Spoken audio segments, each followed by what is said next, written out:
नमस्कार. सगळ्यात पहिल्यांदा ही जी संधी आपण लिहित असतो, आपण आपल्याशी काहीतरी करत असतो, पण कविता करणं म्हणजे आपण आपल्याशी साधलेला संवाद असतो.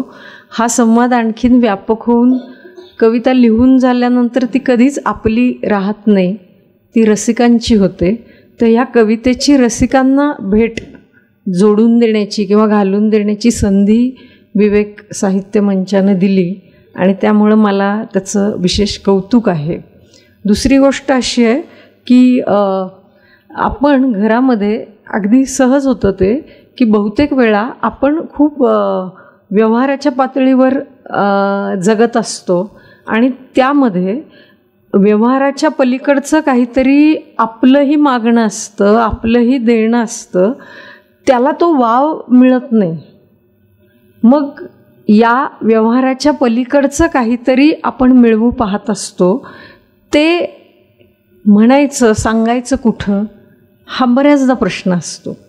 त्यामुळं हे सगळं एका अर्थानं सुसंस्कृत होण्याचं, आपण विस्तारण्याच्या संधी ज्या आहेत आणि तसं पूरक वातावरण जे आहे ते निर्माण करावं लागतं आणि अशा उपक्रमांमधून ते निर्माण होत असतं.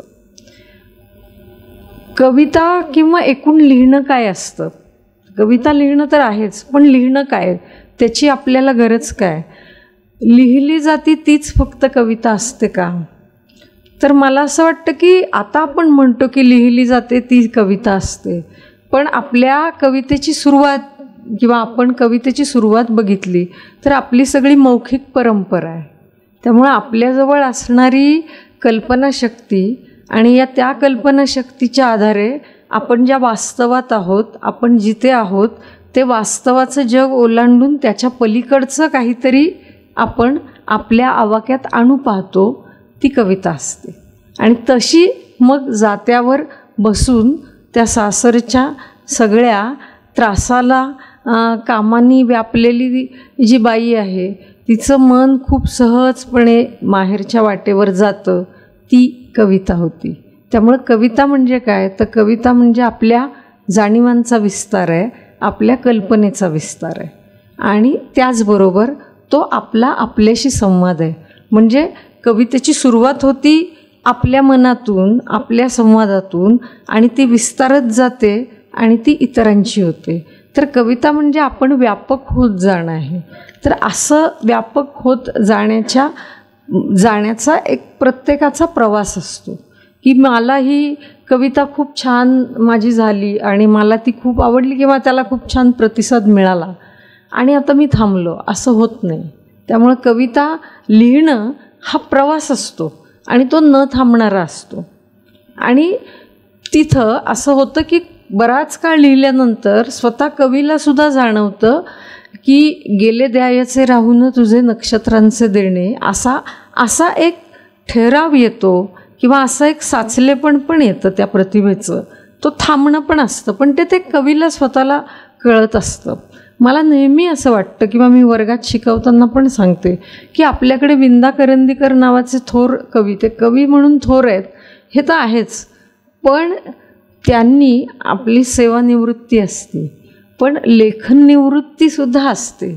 तर माझ्या रसिकांना आता माझ्याकडून नवं काही मला देता येणार नाही, दिलं जात नाही आहे आणि म्हणून मी आता कविता लिहिणं थांबवतो असं म्हणून ते थांबले. त्यामुळं कविता हा मोह पण असतो आणि आपल्याला ती दाद मिळते, आपल्याला सादर करायला मिळतं, त्यामुळं त्या मोहात आपण अडकणं असं पण आहे.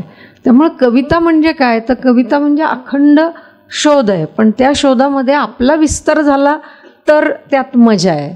नाहीतर मग आपण मुलं खेळताना स्वतःभोवती फिरतात, तशी कविता पण स्वतःभोवतीच फिरत राहते, तिचा विस्तार व्हायचं थांबतं, तर ते नाही थांबलं पाहिजे.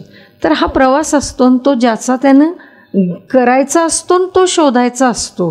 मी आत्ता असं आपण सांगू शकत नाही ही म्हणजे कविता, ही ती आदर्श कविता, हा असं नाही होत. आणि कवितेला कुठल्या एका व्याख्येत बांधताच येत नाही, म्हणून आपल्याकडे म्हणजे नामदेव ढसाळांसारखा माणूस जेव्हा संबंध वंचितांचं पण नाही, ज्याला चेहराच नाही आहे अशा माणसांना कवितेत आणतो, तेव्हा तो शिवीला सुद्धा कवितेचं रूप देतो. तेव्हा कवितेला हे निषिद्ध आहे आणि हे पवित्र आहे अशा कुठल्या एका म्हणजे अशा कुठल्या बंधनामध्ये कवितेला नाही अडकवू शकत. त्यामुळं कविता करणं म्हणजे स्वतःमधून सुद्धा मुक्त होणं आहे.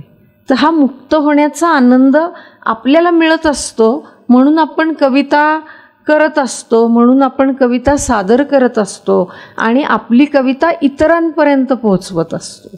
त्यामुळे आपली कविता आपल्यापुरती आपल्याला आनंद देणारी झाली तर ठीकच आहे, पण आपली कविता इतरांना आनंद देणारी होतीये का हे सगळ्यात महत्त्वाचं आहे.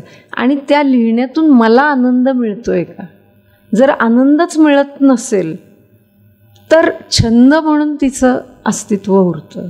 तर छंदातून आनंदाकडे जाणं आणि त्या आनंदाचाही विस्तार होणं असा तो कवितेचा विस्तार सातत्यानं होत राहिला पाहिजे. आता होतं काय की आपण कविता करायला लागतो, लिहितो. बऱ्याचदा असं होतं की कॉलेजमध्ये सुद्धा की ती कविता एका अनुभवापासून, एका जाणीवेपासून, कल्पनेपासून सुरू होते आणि नेहमी कसं होतं की कविता आपल्याला घेऊन जाते, कवीला बरोबर घेऊन जाते, त्याला त्याच्यावरच ती हुकूमत गाजवायला लागते. आणि मग बघता बघता आपल्याला असं दिसतं की अरे याची कविता, तिचा हा अर्थ होता, आणि बघता बघता त्या कवितेची वेगळीच वाट सुरू झाली आणि एका कवितेतून एक निराळीच दुसरी कविता सुरू झाली. पण ते पहिलं काहीतरी होतं, तिचं बोट सुटलं ना. त्यामुळे कविता लिहिताना ती पुन्हा पुन्हा आपण वाचून बघितली पाहिजे स्वतःशी आणि स्वतःच्या प्रेमात न पडता ते केलं पाहिजे. नाही तर मी कविता करतो आणि मी कवी आहे आणि मला हे खूप छान सुचलं, हे आपण आपल्यावरच खुश झालो तर मला असं वाटतं की ती कवितेची विस्तार किंवा वाढ जी आहे ती थांबेल. त्यामुळे आपण आपल्या आत्मप्रेमाच्या पलीकडे जाऊन आपल्या कवितेशी पुन्हा पुन्हा संवाद साधला पाहिजे आणि तो साधताना हा बोट सोडून कविता आपल्याला अगं म्हशी मला कुठं नेशी असं व्हायला लागलं तर त्यामुळं कवितेचं ते अनुभवाचं जे काही आपण जिथून सुरू केलेलं आहे ते सूत्र आहे किंवा ती जी जाणीव आहे ती जाणीव आपल्यालाही कळत नसेल तर विचार करायला पाहिजे किंवा असं होतं ते लिहिताना. आणि ते प्रत्येक वाढीचे टप्पे असतात की नाही. आपण आत्ता पळतोय पण आपण उभं राहताना सुद्धा अडखळलेलं असतो, पडलेलं असतो. तसं लेखनाचं सुद्धा होत असतं. बऱ्याचदा असं होतं की एक कविता छान सुचते, छान होते, ती सादर केली जाते आणि त्याला दाद खूप छान मिळते आणि मग आपण त्या दाद मिळवण्याच्या मागे लागायला लागतो आणि मग आपण दाद मिळते का ची वाट बघायला लागतो आणि मग पुन्हा तो कवितेचा शोध आहे तो कुठेतरी लोकप्रिय होण्याच्या मध्ये हरवून जातो. त्यामुळे मला टाळ्या मिळवणारं काहीतरी लिहायचं आहे, टाळ्या मिळवणारा मीटर जुळवायचं आहे असं आपण करायला लागतो आणि मग आपण आपल्या कवितेचा मोह हा आपल्या प्रेमात किंवा त्या दाद मिळवण्याच्या अट्टाहासात हरवून बसतो. त्यामुळं कविता लिहिताना कविताचं लिहिणं आणि लिहिण्याचा आनंद मिळवणं आणि ते समाधान आणि आपल्याला काहीतरी म्हणायचं आहे, आपल्याला काहीतरी सांगायचं आहे, ते पोचतं आहे का, ते कसं पोचतं आहे, त्याचं काय होतं आहे, त्यामुळं कविता आधी स्वतःशी वाचून पाहिली पाहिजे मग ती सादर करण्याचा भाग. आणि लिहिणं ही जी आहे ना की आपण नेहमी म्हणतो की खूप सारे कवी आहेत ते करिअर म्हणजे आता साहित्य संमेलनाचा अध्यक्ष व्हायचं तर तयारीला लागा, म्हणजे जसं स्वयंपाकाच्या तयारीला लागतात अशी पण मंडळी आहेत तर ती आहेत म्हणजे ते करतात म्हणजे रोज टेबलशी बसून लिहित असतात कविता. तर असं करिअरिस्ट व्हायला हरकत नाही पण पुन्हा एकदा कवितेचं कविता पण हरवायला नको. तेच म्हणजे तो संग्रह घेतला तर लक्षात येतं की अरे नाही बदलत आहे, हे पुन्हा पुन्हा येतं आहे. तर हा पण भाग. त्यामुळं आपल्याला जेव्हा कवितेपेक्षा कविता बाहेरचे मोह व्हायला लागतात तेव्हा कवितेचा पराभव होतो आणि कवी संपतो. तर हे संपू न देण्याचं जी जोखीम असती, जबाबदारी असती, ती आपल्यावर असती आणि ते व्रत असतं, ते सांभाळावं लागतं. जसं केशवसुतांनी म्हटलेलं आहे, कविता करणं म्हणजे काय आहे, तर कविता करणं म्हणजे आकाशाची वेज हाती धरणं आहे. आणि त्यांनी नवोदित कवींना तो इशाराच दिला आहे पत्र लिहून, की त्यामध्ये 99% जळून खाक होतात, 1% उरतो. हे केशवसुतांनी 100-150 वर्षापूर्वी म्हणून ठेवलं आहे, की ज्यांनी स्वच्छंदतावादी कविता, जी मोकळी कविता लिहिण्याची, ज्याला आपण क्रांतिकारक कवी म्हणतो, त्या कवीनं हे म्हणून ठेवलं आहे की कविता लिहिणं ही काही सोपी गोष्ट नाही आहे. आणि ती खूप सोपी करण्याचा, म्हणजे हे पुण्यातच घडलेलं आहे, अगदी फर्ग्युसनमध्येच घडलेलं आहे, की रवी किरण मंडळ नावाचं कवींचं मंडळ होतं आणि ते कविता एकत्र येऊन त्यांनी आपल्या महाराष्ट्रामध्ये कविता गायनाचे सादरीकरणाचे सुरुवात केली, प्रयोग केले, पुण्यामध्ये सुद्धा केले. ते फर्ग्युसनच्या तो जो कॅनल रोड आहे तिथं एकत्र जमायचे, फर्ग्युसनच्या टेकडीवर एकत्र जमायचे आणि एकमेकांना कविता ऐकवायचे. आणि त्यातले प्रमुख होते ते माधव जुलियन होते आणि मग बाकीचे कवी होते आणि त्यात काही काळ आत्रे पण जात होते. तर हे कविता ऐकवणं आणि मग त्यांना क्षणाक्षणाला कविता व्हायला लागली आणि त्यामुळे ती क्षणाक्षणाला कविता होणारी कशी कविता असेल, म्हणजे गिरणीतून पीठ पडतं तशीच ती व्हायला लागली. आणि त्यामुळे ती कविता ही खूप यांत्रिक आणि नुसती वळसे देणारी अशी होती, उगाळताना आपण जसं करतो की नाही तशी ती होती. आत्रे काही काळ तिथं गेले. आत्र्यांचा पिंड जो होता तो आक्रमक होता आणि अतिस्पष्ट वक्तेपणा होता आणि आत्र्यांना ती मिळमिळीत कविता काही झेपली नाही, यांत्रिक कविता काही झेपली नाही. आत्रे तिथून बाहेर पडले आणि ते बाहेर पडल्यानंतर आत्र्यांना असं वाटलं की अशाच प्रकारची कविता, असं जर आपण रसिकांसमोर, वाचकांसमोर नेलं तर कवितेबद्दलच्या चुकीच्या कल्पना रुजतील, तर याचं आपण काहीतरी केलं पाहिजे. आणि म्हणून त्यांनी त्या कवितांवर विनोदी कविता लिहिली आणि तिचा संग्रह विडंबन काव्य जे आहे ते झेंडूची फुलं हा पहिला कविता संग्रह होता. आणि तेव्हा आत्रे म्हणले की हे तेव्हापर्यंत कवी म्हणजे काय, तर असे केस पिंजारलेले असतात, शबनम, अशी ती एक कवीची इमेज तयार झालेली होती. तर इमेज तयार होणं हरकत नाही, पण आपल्यापेक्षा आपली इमेज मोठी व्हायला लागली तर काय करायचं ना, सावलीच मोठी व्हायला लागली तर कसं काय. तर त्यामुळं ते आत्र्यांनी केलं आणि त्यांनी झेंडूची फुलं. तेव्हा ते म्हणले की हे कसलं रवी किरण मंडळ, म्हणजे यातले फक्त माधव जुलियन हे रवी आहेत आणि बाकीचे कवी ही किरणं आहेत, किरण पण नाही आहेत, तर इतकी क्षीण त्यांची कविता आहे. तर असे ते कवितेचा असा प्रवास असतो आणि तो आपलासुद्धा प्रवास असतो.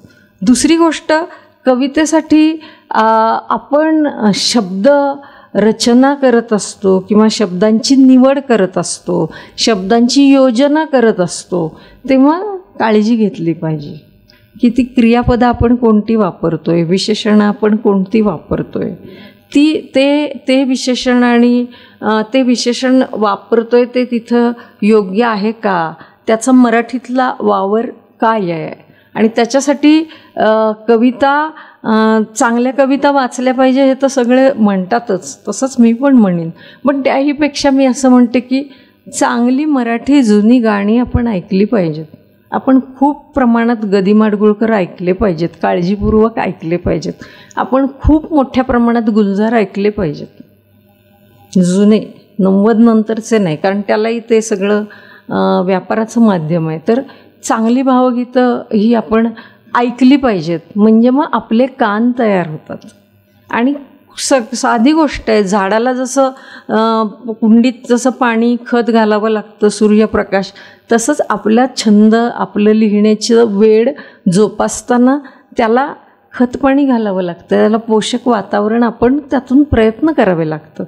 आणि मग त्याच्यासाठी आपण काय होतं, आपल्याला इंग्लिश शब्द आडला की आपण डिक्शनरी खूप सहज बघतो आणि आपण कुठंतरी मनातल्या मनात ठरवून टाकलेलं आहे की मला मराठी येतं आणि मला प्रत्येक शब्दाचा अर्थ माहिती आहे, पण असं होत नाही. आणि त्यामुळे आपण अधूनमधून मराठीचा एखादा शब्द आडला तर किंवा शब्दकोश निदान चाळावा एका शब्दाबरोबर एका पानावरचे अख्खे शब्द आपण बघतो आणि मग आपली ती शब्द आपण लावण्या ज्या लिहिलेल्या आहेत त्या लावण्या वाचल्या पाहिजेत. आपलं संत साहित्य जे आहे ते प्रचंड समृद्ध आहे, त्याला एक चांगला रिदम आहे, त्याला एक नाद आहे, ते सगळं प्रेझेंटेशनच आहे, सादरीकरणच आहे. आपण ते पाहिलं पाहिजे. आणि ती माणसं लिहित होती म्हणजे समाजाशी बोलत होती, शेवटपर्यंत जात होती. आत्ता आपण अभिजात मराठी वगैरे सगळं मिळालं, आपल्याला आनंद झाला, पण आपल्याला कुठं माहिती आहे की मराठीमध्ये एक समृद्ध वारसा मराठीचा काय आहे, तो आपण बघितला नाही. तर मग अभिजात म्हणून नुसतं मिरवण्यात काय अर्थ आहे. त्यामुळे कविता ही लोकप्रिय होण्याच्या पलीकडचं एक काहीतरी अशी धारा व्रत आहे कविता म्हणजे. आणि ते जोपासत दुधारी असते कविता, तुम्हाला संपवू पण शकते. म्हणजे त्या मोहात तुम्ही अडकून कवी म्हणून कधी संपला हे तुमच्या लक्षातही येत नाही. आणि मग ती दुसरी एक कविता असते ट ला ट जुळवून, ती कविता पुढं जातच नाही आहे. त्यामुळं कविता आधी आपली कविता एकदा स्वतःला तटस्थपणे वाचून ऐकून बघा, तुमच्या कानाला त्याचे शब्द खड्यासारखे टोचतील, मग तिथं बदल केला पाहिजे. त्यामुळे आपण आपल्या कवितेकडे तटस्थपणे पण पाहिलं पाहिजे. ते जर बघता आलं, कारण आता सांगू का, आता म्हणजे आता जी समाज माध्यमं आहेत ती आपल्याला फेसबुकवर किती लाईक्स आणि किती अंगठे मिळतात याच्यावर आपल्याला घेऊन जायलाच ते लोक आहे, म्हणजे ते माध्यम आहे. त्यामुळे आपण कवी आहोत असा आपला भ्रम जोपासूसुद्धा आपण शकतो, पण आपण खरंच कवी आहोत का पुन्हा पुन्हा तपासलं पाहिजे. तर ह्या सगळ्यांनी कविता आहे. त्यामुळे कविता हा न संपणारा अखंड असा स्वतःचा शोध आहे आणि स्वतःला नवीन नवीन गवसणं आहे. धन्यवाद.